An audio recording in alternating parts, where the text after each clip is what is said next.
9:30, we have about 10 people. So you've almost doubled attendance at adult education just by being here. So thank you all for coming. I understand you are adult ed. As long as they don't call me adult. As long as I'm not adult ed. Hey, that's a good one. Don't get Jeff. Don't get any ideas here, Jeff. Jeff's independence. So I gave Pastor Steve a hard time because he put me on Memorial Day weekend. And so I said to Pastor Steve, you know how many people are going to come on Memorial Day weekend? They're all going to be out fishing, camping, barbecuing. So you are clearly proving me wrong here. So Well, we thanks- knew you were going to thanks for speak, so coming. we had to be here. There we go. Linda, we're standing room only here. Hey, Jack. Please. Well, could you start over? Amanda just got here.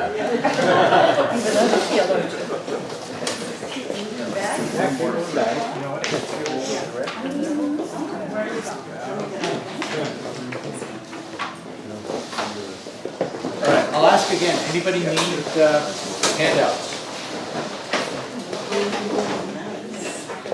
Everybody got a handout? Because we're going to rely very heavily on the handout.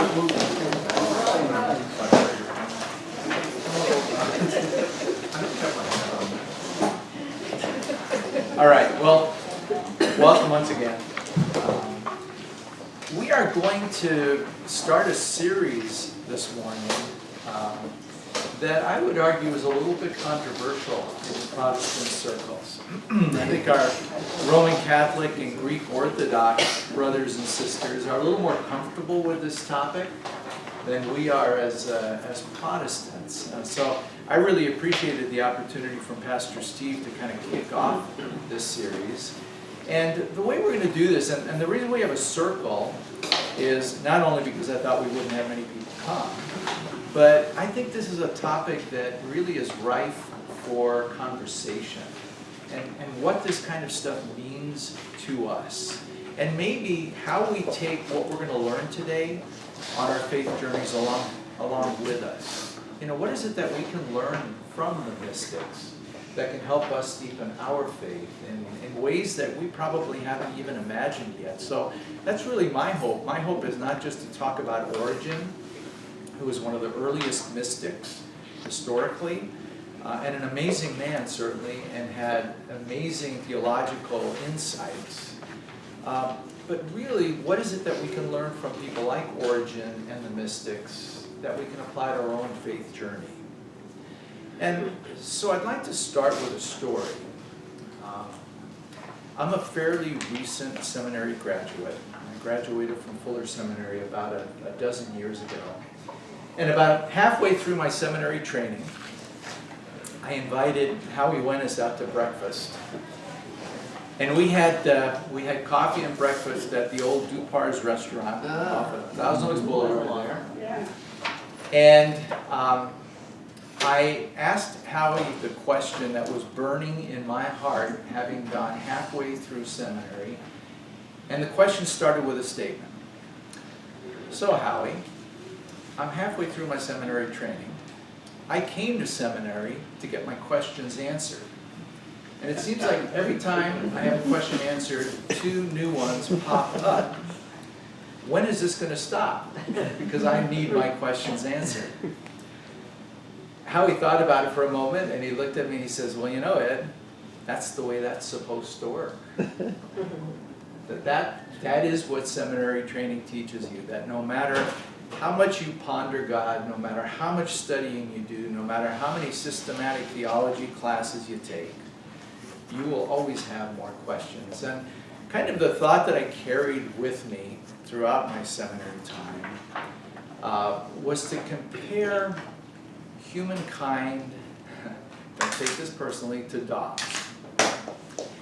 And the image that came to me was that the difference in intellect between a dog and a human, right? So between a dog and its master, there's such a wide gulf there. That dog will never understand its human master. But the dog does understand that the human master is kind, that the dinner bowl goes out at 6 o'clock every night, that the human master cares from. And so ultimately, the image that I walked away with was I didn't need to answer all of my questions. I just needed to kind of understand God and at the level that I was able to understand Him as a human. And in some ways, that speaks to us as we look at the mystics. Because I think what the mystics are trying to do is to take us into a deeper level of understanding. And they're trying to do it on an experiential level. I would argue that as Protestant Christians, we have this habit of going into our head in all things, right? We think that if we go to enough Bible studies, we listen to enough podcasts, we listen to enough sermons, we study, we read, that eventually we're going to get all this stuff. But I think what the mystics are trying to do is to move us, to acknowledge the head, but to move us toward our hearts, so that we can start really understanding God, not just here, but here, and to really feel His presence in our lives. And that's why I appreciate this series, because I think in this series you're going to see how certain individuals did that in what we commonly call the mystics. And I would argue that the person called mystic by the name of Origen is a great example of this. Although I would say that he's not your traditional mystic, I would argue that he's a theologian who comes at theology mystically. So he will not be like many of the other mystics that you study in terms of lifestyle or other things, but yet his view of theology and his view of God is heavily informed by a mystical approach, a more experiential approach. The way I thought we would organize the conversation here this morning is to talk about what is Christian mysticism, because I think we need to set some parameters here and help us all understand before we engage in the other mystics. What is Christian mysticism? Then talk about what is a mystic. We'll talk a little bit about Origen and his life, and then we'll get into some of the theology of Origen. You know, what did he believe? What did he teach? And as we'll see, many of his beliefs, many of his teachings, many of his writings were carried over even into the church today. In fact, he is often referred to in theological treatises as kind of source material in understanding some of the deep theological things that we still wrestle with today. So that's the flow. This was a little easier at the 9:30 in terms of the conversation around the room. We had some great conversation and some great questions because I think there are many misimpressions of mysticism and who mystics are. I think prior to coming to the class, I think many of the people in the class thought of mystics as being these people who retreated to caves, grew long beards, and wrote a lot and pontificated, and kind of the person up on the mountainside that people went to visit. And I think they left the class understanding that that's not necessarily what a mystic is. Does that make sense? Does that flow kind of work for everybody?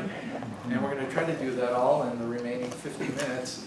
I will tell you, so I know that many of you were a little bit overwhelmed by all the handouts. Everybody took the top sheet and then said, oh my gosh, there's a page 3 and 4 and there's a page 5 and 6. We're going to use this as our template for walking through mysticism, Origen, and others. We will not probably get to pages 5 and 6. For those of you who want to dig more deeply into Origen, what he believed, what he wrote, you'll find, I think, pages 5 and 6 really interesting.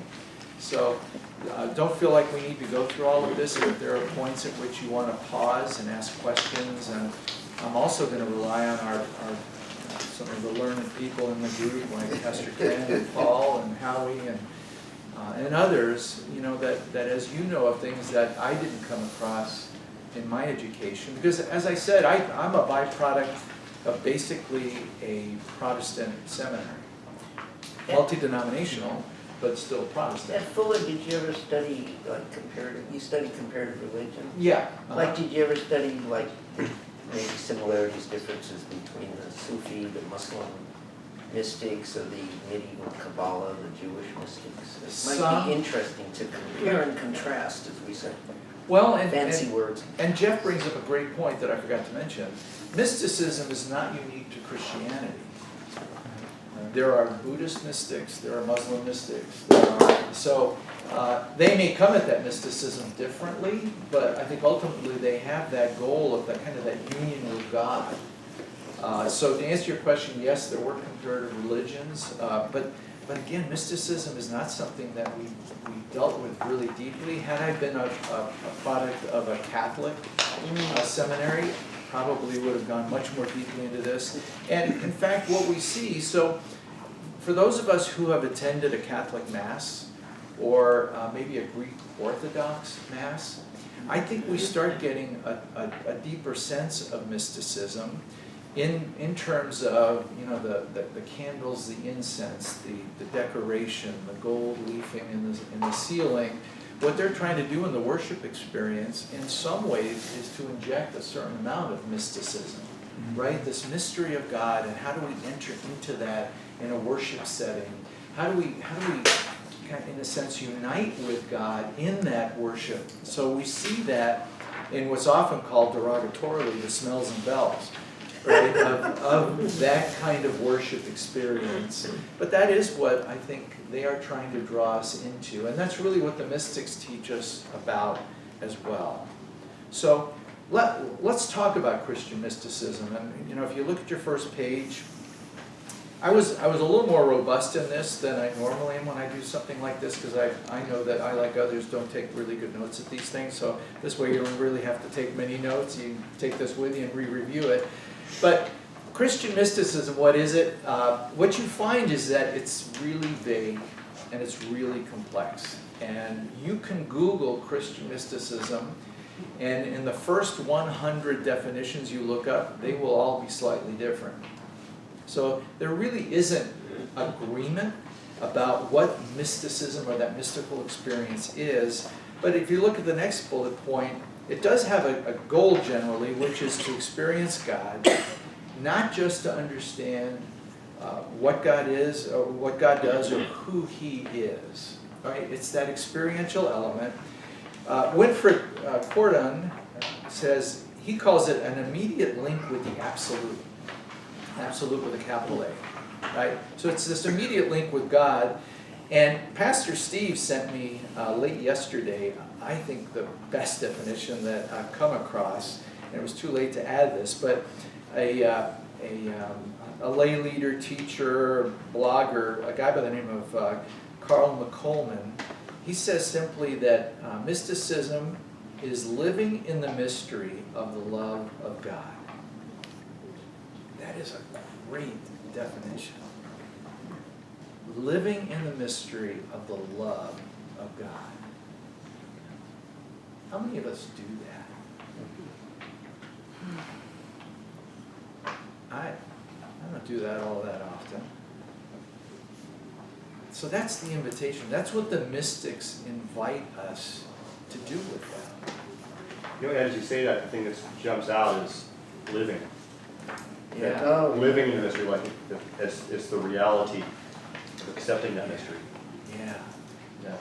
So when Paul tells us to pray without ceasing, is that maybe what he's inviting us to do? Mm. Yeah. Yeah. We, even in the Protestant ceremony, we have like the great mystery of our faith. God is, I mean, yeah, Christ has died, Christ is risen, Christ will come. That's the only time where we use that word, I think.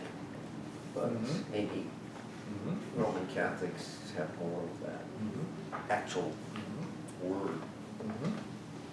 Well, go to the next bullet point, because I think it's interesting. If we're looking at commonalities that the mystics seem to share, there tend to be four scriptures that they focus on. Two in the New Testament, two in the Old Testament. In the Old Testament, they often focus on Moses' ascent of Mount Sinai into that cloud where he meets God. Right? Not the burning bush, but where he's actually on the mountaintop and the cloud covers the mountaintop and he's actually with God. So they will often go to that text to understand and to see that that has happened in humankind history, right? There have been times where God has almost enveloped an individual, and in some ways they're trying to recreate that. Another text in the Old Testament that they go back to is the Song of Songs. Again, not a book that many of us have read or go to very often, but for those who have read the Song of Songs, said to be written by Solomon, sometimes called Song of Solomon, the language in there is so rich. Some call the Song of Songs the most exotic of the books of the Bible. Some call it the most erotic of the books of the Bible. It's this incredibly lush, experiential, God around me, God within me kind of book. So if you're really interested in understanding the mindset of a mystic, Song of Solomon is a great place to start. In the New Testament, they often go back to Galatians 2, and in verse 20 we read, "It is no longer I who live, but Christ who lives in me." Right? So that whole idea of Christ being within us, again, it's not a separation, that we actually have Christ within us. The other one that they refer to is 1 John chapter 3, and in verse 2 we read, "Beloved, we are God's children now.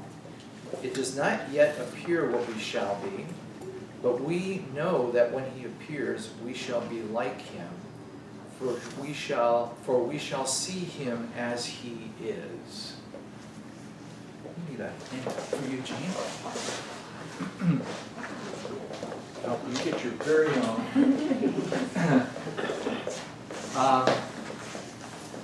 And what the mystic will often do is, this is looking forward, right? This verse is looking in some ways at Christ's second coming.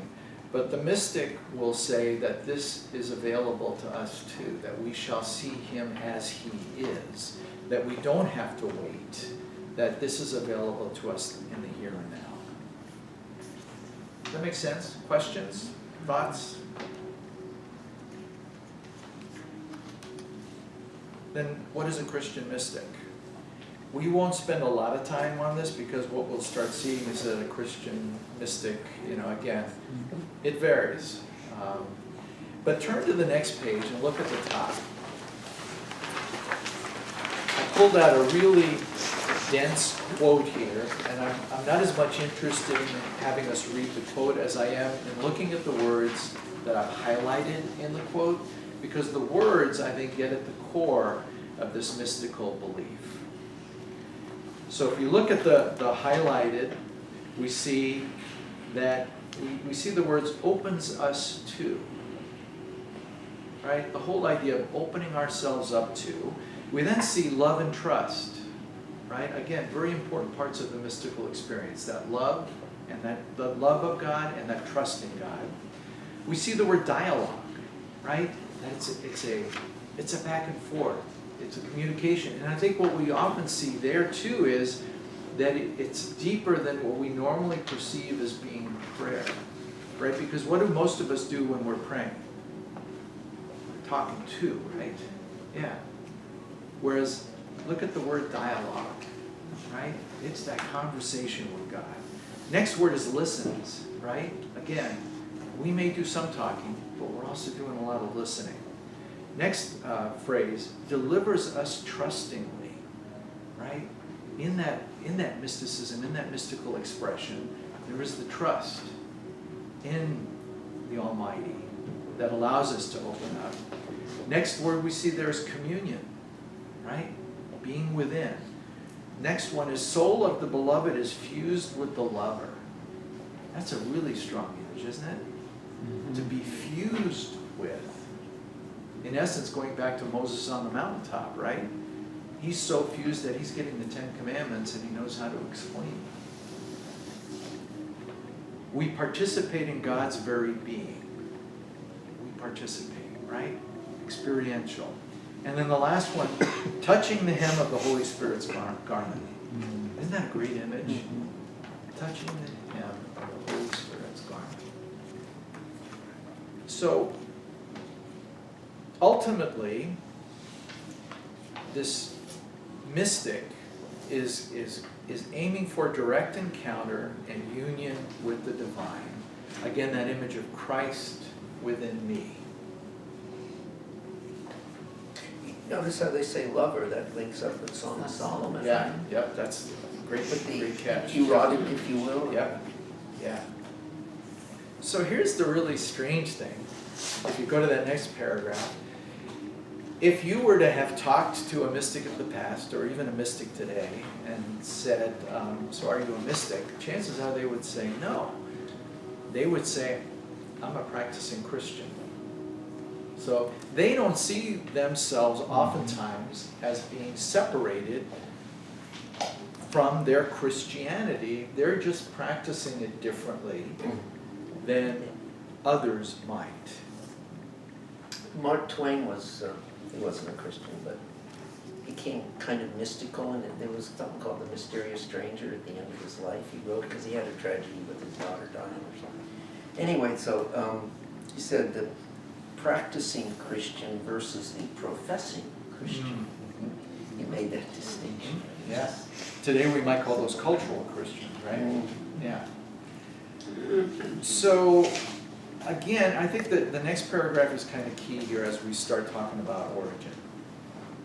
Mystics understand that language and human intelligence can only take us so far in understanding and experiencing God. They often believe that certain spiritual practices can provide direct encounters with God. And so what you often find in the lives of the mystics is the use of spiritual practices such as what are often called Lectio Divina, Visio Divina, sometimes called monastic practices. Lectio Divina, for those of you who aren't familiar with the term, simply is latching on to sections of Scripture. It could be as much as as little as a verse. It could be a chapter, whatever you choose, and really meditating on that, kind of pulling it into within yourself, praying about it, thinking about it. What does it mean? What does it mean to you? It's a deeper encounter with Scripture than what many of us normally do. Visio Divina is very similar in that it uses artwork.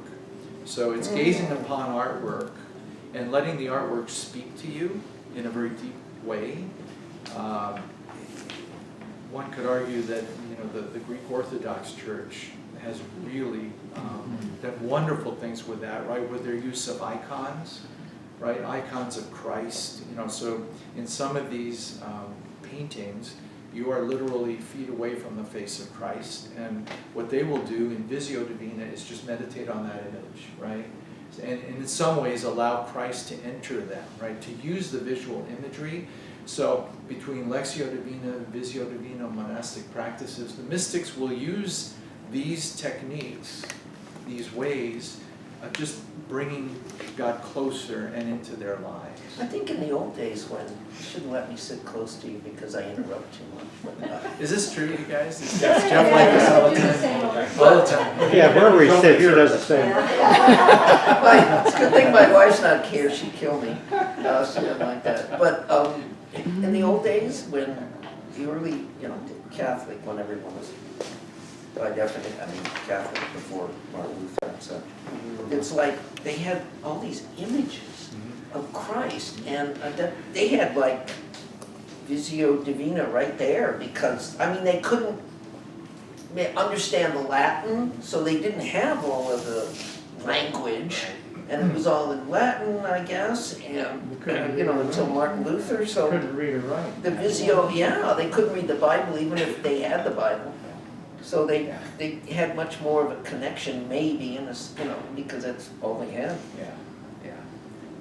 Well, so let's talk about Origen. And I would argue that Origen has the best name of anybody I think I've ever met. Because, right, Origen, he is really one of the earliest, if not the earliest mystic. And what we'll see as we kind of go through his life and his writings is he is the origin of a lot of thinking that still occurs in the Christian church today. So it's the perfect name for a mystic who's going to kind of set the course for some theological thought for many years to come. We're not going to spend, I kind of find spending too much time on people's lives not as interesting as really talking about what they believed and what they said and that kind of stuff. So my view of history is much more oriented toward that. So we're not going to talk a lot about Origen, but you can certainly Google him, and Wikipedia has a very robust section on Origen on their site, and from what I could tell, it looked pretty authoritative. It looked like it was accurate, which isn't always the case with Wikipedia.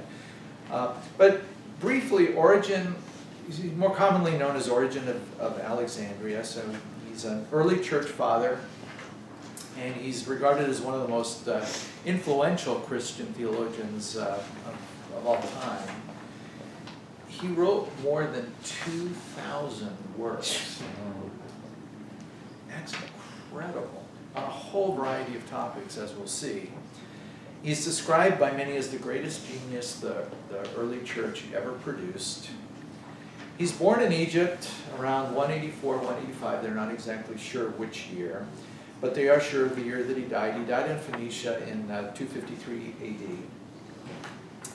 He, interestingly, his father, who was a Christian, was going to be martyred, and he actually sought martyrdom with his father. When they learned of that news, he actually wanted to be killed with his father. But like a good son, he lets his mother talk him out of it. So he does not get martyred with his father. He becomes a school catechist when he's 18 years old, at a very young age, and he devotes himself to his studies. And he's known for having a very simple lifestyle. He's a vegetarian. He doesn't drink alcohol. For him, that kind of mystical experience of God satisfies him so that he doesn't feel like he needs more, really, in his life than the bare essentials. It'd be hard to be a mystic if you were a Wall Street broker or something. Yes. I mean, if you get too worldly, it's almost by definition, you don't have time for God in a real deep sense. Yeah, especially if you're working in the pit of Wall Street, right? He comes into conflict with the Bishop of Alexandria, a guy by the name of Demetrius, in the year 231. And Demetrius ends up condemning him for insubordination, right? So for going against what was at that time church teachings and church authority. Demetrius, among the things he accuses him of doing is he accuses him of having castrated himself, although historically there's no evidence for that. And current day scholars don't think that he actually did that was just made up. And Demetrius also accuses him of teaching that even Satan would receive salvation, that somehow Satan is saved from damnation by God. But Origen disputes that. He claims that he never taught that.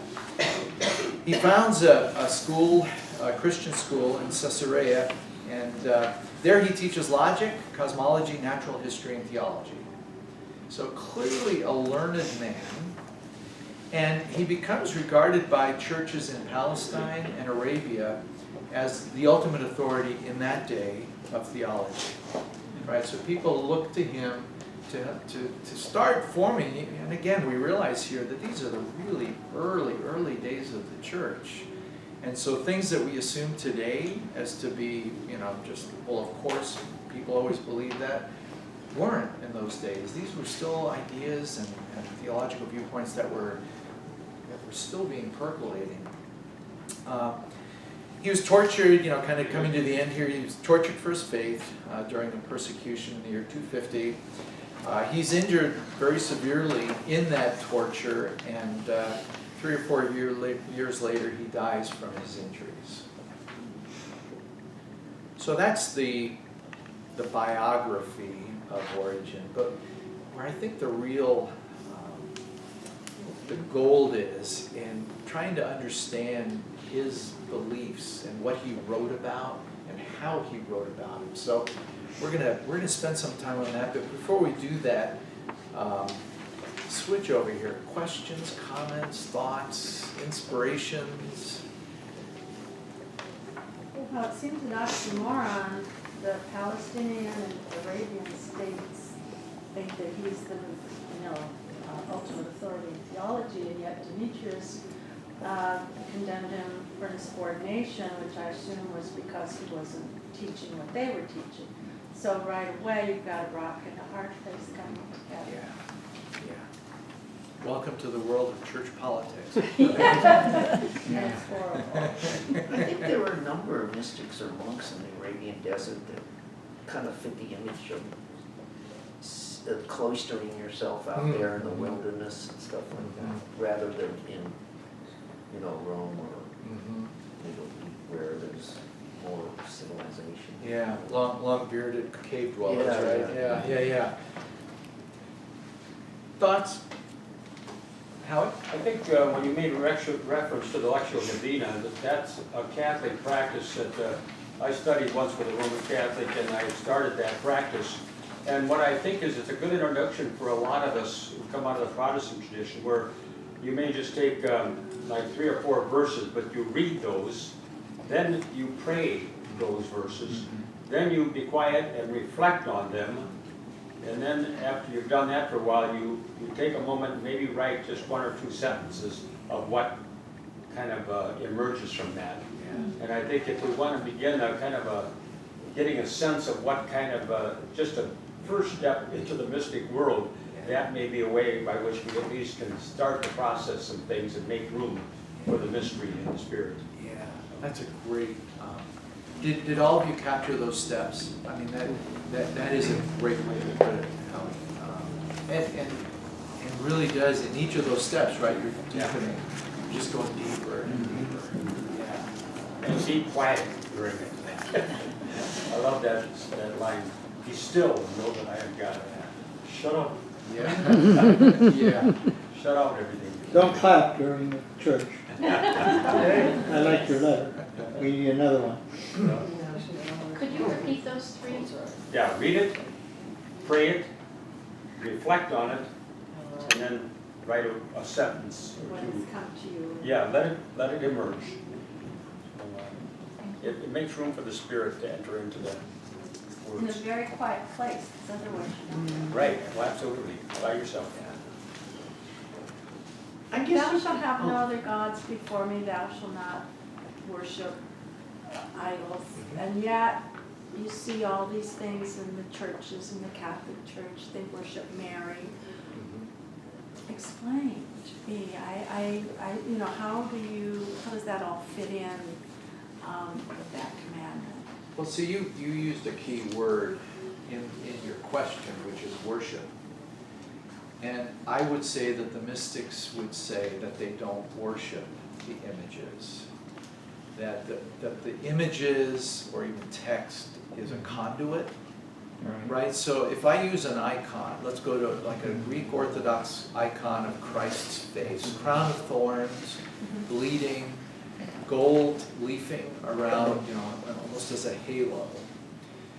A mystic, and I would argue Catholics, Greek Orthodox as well, would say, I'm not worshiping the image as an image, but that I'm using it as almost a portal into an encounter with the divine. And that portal, right, and Visio Divina, like Howie just explained, does the same thing. It is a portal, right? You're reflecting on, it's a text-based portal. You're using the text of the Bible, and you're not worshiping the text, but you're looking at the text and saying, how can that help me to introduce me, to enter into the presence of God in the various steps that Howie outlined. So I think, I believe you're right. In fact, I'll use Howie as an example too. Howie gave a great sermon once on the fact that Catholics might venerate Mary too much and Protestants not enough. I still remember that. You preached that probably 15 years ago, Howie. You've got a great memory. I don't remember this at all. I think that's kind of, that's the approach here with the artwork as well. So the imagery, right? I can go into a Catholic church and kneel at the feet of Mary, at a statue, light votive candles, and be guilty of worshiping that statue.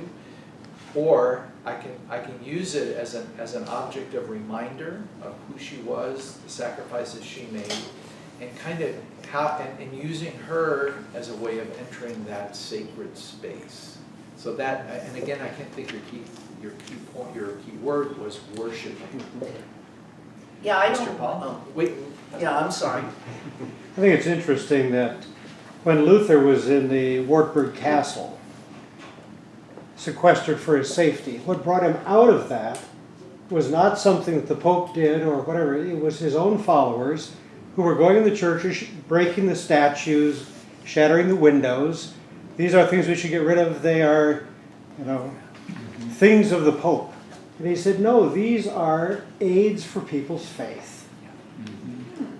So, again, the key is, do you worship the icon, the statue, the painting, the window, or do you use that as a way to help you be drawn into Christ's presence? So it's within the eyes of the beholder, it's within your own heart, if you're worshiping that or you're using it as a conduit. Yes. And only you know what Right. you're doing. It's And like God. it's like money. Money is neither good nor bad. It's how we use it, right? The pursuit of money. Technology. Right, Jack.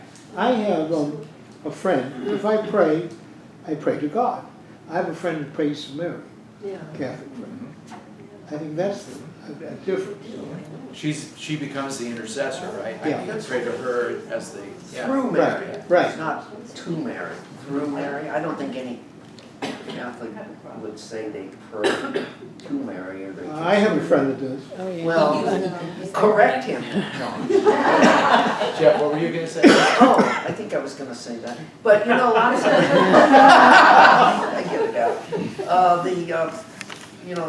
A number of women or men, devout Catholics, that say they have mystical experiences by seeing Virgin Mary. The most famous one, Lourdes, or the children, and there's a number, yeah. And which is not, they're not mystics per se themselves, but they're just ordinary believers who have a mystical vision or, Yep. I would argue with you, there are many Catholics who do pray to Mary. I have a book in my library that I picked up at Barnes & Noble. And I really like the book. It is Prayers to Mary. Is that a? And I'm not saying it's even wrong, because I found myself thinking, these are beautiful prayers, and why not? She's the Mother of God. I don't think a Catholic theology would say they. But I'm not going to argue. Mary. I'm just telling you Yeah, that yeah, they yeah. do pray. Oh, I I'm have sure a book many do, written sure. by a very famous female theologian in the Catholic Church. Oh. She prays to Mary. Amanda. Yeah, I was just going to offer up too. So I think this is one area as we've had dialogue with the Catholic Church that we haven't been able to agree on with the treatment of the saints, right, and how we do that. But I think we're to be mindful and maybe give a lot of grace for what's, I believe, at the heart of it. And so if we subscribe to this idea of this big cloud of witnesses, like we read about in Hebrews, one thing that our Catholic friends have really tapped into, and our Orthodox friends, is these are friends, these saints that have gone before us. And they are encouragers, and much like a friend who is in my living presence might come up to me and say, Amanda, would you pray for me right now, because I'm struggling with this issue. And I say, I absolutely will.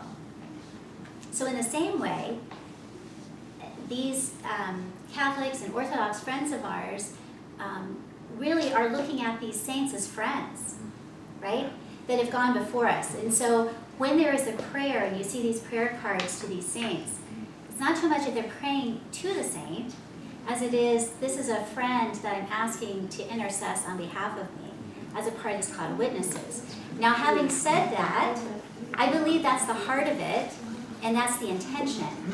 What we have seen, and what Luther really latched onto, is when does all that maybe not remain in that purest of intention? And so you can find, and we saw this in Ireland, right? People having the Joseph statue, bury it in the yard, if you want to sell your house, all these things, right? That works. Now, and yeah, Here it and works. there's some holy mysteries there, and I'm all about holy mysteries. But when that becomes the idol, or that becomes where the trust lies, and it's not in God, that's where there can be this thing where I think we, as Lutherans and Protestants, have kind of said, okay, well that is, you are totally off your rocker, we're out of here. And I think it's sad. I think we've missed, and as we think of that call to unity that we had in the Gospel of John, and I think, and I just want to share Karl Rahner's quote, who was a 20th century Catholic theologian. He said, a Christian of the future will be a mystic or nothing at all. And I think that should give us pause and consider, what is it the mystics do have to teach us? And I think we all are mystics at heart, because if we don't experience God in some way in here, then our faith will never be the depths that it can be, because it is a living faith, and it's a transformation that happens in the heart. And that's, I think, one of the sad things of our whole kind of, we can't separate ourselves from our intellectual pursuits. That's a part of who God made us as well. But when we start making that the central part of our faith, realizing that we are so limited on what we even can understand, there is not a container big enough to explain how Christ kind of came to us, and we can't do that. We can't fully explain the Trinity. We can't, all these things. So at some point, our knowledge takes us to a place where we have to surrender sort of in this heart space, and that's the beauty of these saints as you look at their lives and the Testament, and the monastics who arguably, I mean, they saved our civilization after the Dark Ages. It was the monastics that weren't just cloistered, that went out and started building gardens for the community, who were helping the poor, you know. So there's something about this, and we need to pay attention. And I think before we start sort of immediately closing ourselves off and saying, they're praying to Mary, they're praying to the saints, that is, well, wait a second, what about this? And every movement towards God is a movement we're called to make. And so what is it about these people seeking faith and seeking God, and what's the intention? Not to say it hasn't gone awry in some ways, but who of us haven't gone awry too? So. Great point, thank you. There's an eternal pendulum between too little and too much. And, you know, I mean, Catholics before Martin Luther was, presumably way into it. And so the Protestants kind of, and then the least into mysticism or at all, if you've been, I mean, evangelical Christians, they just don't really have any of it hardly. I mean, will accept any of it. They just, you never hear anything that because I've been to, you know, used to go to the evangelical church. So it's like a whole continuum of Christian, you know. Right, right. So let's go back to Origen. Thank you all for that interesting side road, and a really important side road. And let me kind of latch on to what you said too, right?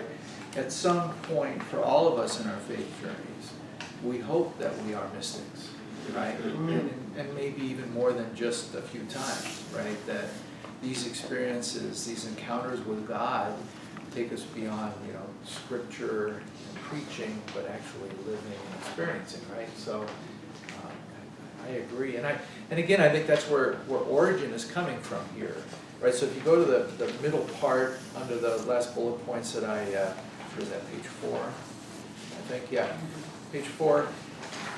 Origen produces these massive amounts of writings, and the only reason it's possible is because of his close friend Ambrose, who gives him a team of secretaries to start copying his works and getting his works out there. And next section, so I think we owe Origen a debt of gratitude, because what he starts to do is he starts providing some amount of structure to theological thinking. And so he comes up with, if you look at it, you know, he writes a treatise that's called On First Principles, and it becomes this blueprint of theological scholarship in ancient times. He writes a publication, Contra Celsum, contra meaning against, and what he's doing in Contra Celsum is he's defending Christianity against a pagan philosopher by the name of Celsus. which is Christianity's one of Christianity's earliest critics. Origen also produces Hexapia, which is the first, what's known as the first critical edition of the Hebrew Bible. And what he does there is he takes the original Hebrew text and he puts next to it 5 different Greek translations to really dig more deeply into what that scripture means. There were 5. He found them, and he puts them all side by side, right? So again, a very scholarly approach. He writes hundreds of sermons, and in the process of those sermons, covers almost literally stem to stern the entire Bible. If you look at the next page, some of his beliefs and writings are outside of the mainstream of his time. But many of them have withstood the test of time. And so as you look at some of these bullet points, and in the interest of time here, with about 11 minutes left, I'm not going to go through all of them, but I think what you start seeing as you look at these is, here's a guy in the 2nd and 3rd century who comes up with these ideas, and it's like, we still have these understandings, right? So he teaches that the Old and New Testaments ought to be read together and that they should be looked at by the same rules, right? That we don't make a distinction between Old Testament and New Testament. He starts getting into some more controversial things when he teaches that before the creation of what's the material universe, right? At the creation, God created the souls of all intelligent beings, and these souls were first fully devoted to God, fell away from Him, and then were given physical bodies. That's kind of how he sees that cycle of birth coming about. He's the first of theologians to propose what's often called the ransom theory, right? That Christ was ransomed, that his death paid that ransom. There are all kinds of sub-theories to the ransom theory, some of them meaning, that there's the belief that, Christ paid the ransom to the devil to free humankind, right? So you can get into all kinds of derivations of that. But he ultimately, he starts with that whole idea of the ransom theory. Let's go to the last one, though, because I think that ends up being an important one. The last bullet point there with that little triangle graphic below it. So scholars believe that he was probably what's sometimes called in theological circles a subordinist. And what that simply means is that God the Father is supreme, and subordinate to him are the Son and the Holy Spirit, right? So it's got kind of like he would have probably put God at the top of that pyramid, right? Turn the pyramid sideways and put God there, and wouldn't have all of these lines like I have in the illustration. Origen did not come up with this illustration. This is just, I'm trying to illustrate here kind of what he's trying to explain. But he really develops out that concept of the Trinity. And it's amazing to me, in my role at Thrivent, prior to my retirement from Thrivent a few months ago, I worked with a lot of different Christian churches across the country. And as I looked for ways of finding areas of commonality so that Thrivent could serve those Christian churches regardless of denomination, whether they were Episcopal or Catholic or Methodist or Lutheran, what you do find is that the Trinity is what the Christian churches agree on. So that understanding of who God is in the 3 persons of God, you can take that into almost any Christian church. And it also provides some really good markers in terms of non-Christian churches, and we would use it all the time in some ways excluding the Mormon Church or the Church of Latter-day Saints because of their understanding of the Trinity. But if we owe a debt of gratitude really to Origen for at least starting to postulate that Trinity idea and how those 3 persons of the Trinity work together. Jack, I saw you had a question. Where they disagree, all the churches, is on communion. Did he have a concept of Holy Communion? In my research, I did not find any references to communion. Because that's where all the churches guess he disagree on. did. Yeah.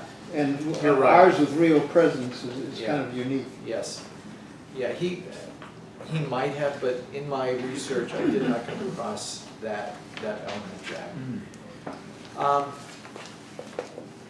what we'll do, just to leave us maybe a little bit of time here, like 5 minutes to decompress from this, and to share other insights and thoughts. The last 2 pages, if you're really interested in what Origen believed and wrote about, what I've done on those last 2 pages is, so I've got bullet points, each of which represents a viewpoint or a theological insight from Origen. In the regular face, it's a summary of what he believed. In the italic, it's a quote of what he wrote on that subject. It's a snippet, really. I mean, he wrote, as I told you, over 2,000 works. So what I've tried to do is to pull out of his writings kind of the gem that he kind of uncovered there. So look at that at your leisure. I think you'll find some really interesting insights in it and thoughts. So everything on these 2 pages in italics are his writings? Right. Quotes, translations from his writings. Yes. I was interested in, let's see, it would be page 5, where the alignment on different translations, I always find fascinating because of people who quote, especially in fundamentalist interpretations, that there is, quote, only one Bible, only one faith, and then make a citation and just go to different English translations, and that gets into some muddy water sometimes. Well, and I think what you're talking about is a concept often called proof texting, right? Okay. Of Didn't know that. I didn't making a understand point and then trying to find scripture, even if it's a tiny piece of verse, to fit your point of view. Working backwards. Yeah, instead of starting with the text, you're starting with your opinion, and it's like, Find justify something. slavery that way, right? I mean, Reverse so- engineering. Yeah, reverse engineering, so, yeah. It says, this is interesting, it said, it says controversially he interpreted many biblical passages allegorical, including the creation story. That's Yeah, kind of 20th, 21st century. I mean, it's Yeah. it's not, you know, I, it's not evangelical, it's not maybe traditional Christianity even though he's like 2,000 years ahead of his time. well, and so therein, I think, lies the, would the word be dichotomy of Origen, right? So here's a guy who says that you ought to use the same standards in evaluating Old Testament and New Testament. He pretty much takes New Testament as being real, right? So the miracles are real, what Jesus says is real, those are words, but yet he goes to the Old Testament, he says, well, Noah's Ark, is an allegory for God wiping out the evil in humankind, or in the creation story, it wasn't a literal Adam and Eve, they represent, right? So, Origen's human, right? And he's got a brain, he's got a really big brain, but he's not always consistent either. So I think this is one of those where you kind of scratch your head and you go, well, so how could a guy who believes that scholarship means you look at the Old and New Testament the same way, but then make that difference and saying, well, Adam and Eve are allegorical. So that's a great point. What does it mean? All people might eventually attain salvation. This was only speculation. Does that mean after they're dead or the last moment? Well, purgatory, he's looking at it, I kind think, of from the standpoint of eternity, that ultimately people will achieve salvation. after they're Could be earthly? before death, Oh, you're not. Okay. could be after death. Yeah, I didn't go deep enough into sparsing or parsing that. Yeah, it's just interesting. I mean, because it almost sounds like a pre-purgatory, a foreshadowing of that sort of, if I understand, kind of purgatory. Or a rebuttal to ultimately what ends up coming later, like Calvinism, right? That predestination. Oh, yeah. Right, that kind Yeah, of thing. that's- So, but I find it interesting that even way back then, he's thinking about this stuff. Yeah. We have those conversations today, but this is again very early in church history. Final thought, insight? Imagine what would have happened if they had let him be martyred as a youth. He would have lost a lot of Christian Yeah, theology. Wasn't that God working in his life? Yeah, there you go. right. And the fact that he listens to his mom. Then turn himself in. Yep. That reminds me of, what's his name, Constantine, Yeah. his mother, His mother. otherwise. In a different way. The greatest mystery to me is that Christians, historically, who don't agree, start killing or torturing each other. Yes. And they both believe in Christianity. Yeah, yeah, That's the Yeah. greatest mystery. yeah, And that's been through history. yeah.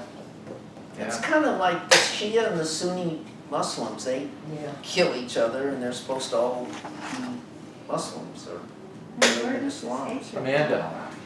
I was just gonna say too, you know, if we look at the Pauline letters and the New Testament letters, and that was still written in a much of a time when there was a belief that Christ was coming right back. Yeah. And so even Paul saying the piece about, you know, it's fine, just better probably for you not to be married. Actually, wasn't that he was against anyone getting married, but just that, hey, if Jesus is coming back, you know, tomorrow or a couple weeks from now, like that's not your main concern right now, right?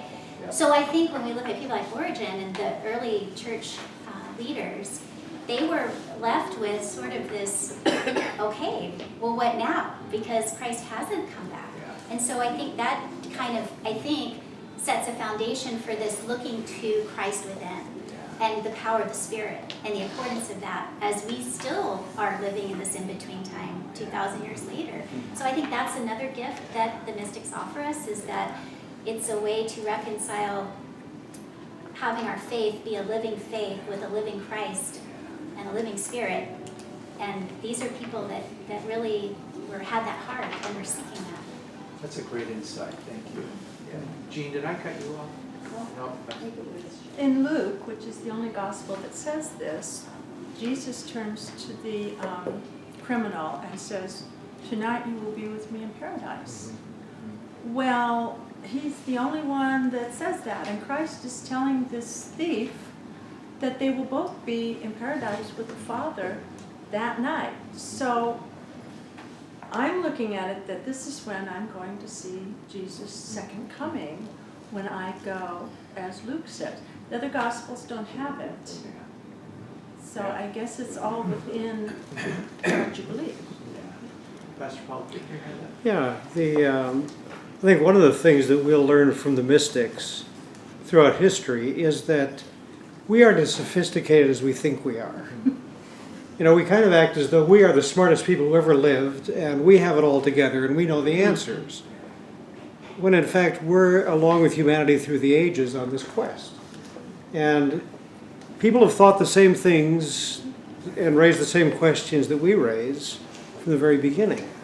So if we listen to them, we're going to learn a few things. Great point. Thank you. Well, with that, we are at the top of the hour. Howie. Well, one quick one. Under the mystic origin, you have in Christ the mystery of God is at the same time disclosed and veiled. You know, Luther talked about the God who is hidden and the God who is revealed. So I think that whole business of making room for the mystery is really a good word for us in our day when we're trying to always figure everything out. And you know, Jesus invited us to go away by yourself to a quiet place and rest. Yeah. And I think some of those things are really helpful words for us today. So thank you for all your work on this. Well, thank you for a great close to this. Thank you all for your contributions, insights, and for coming today. You This is great. Thank you.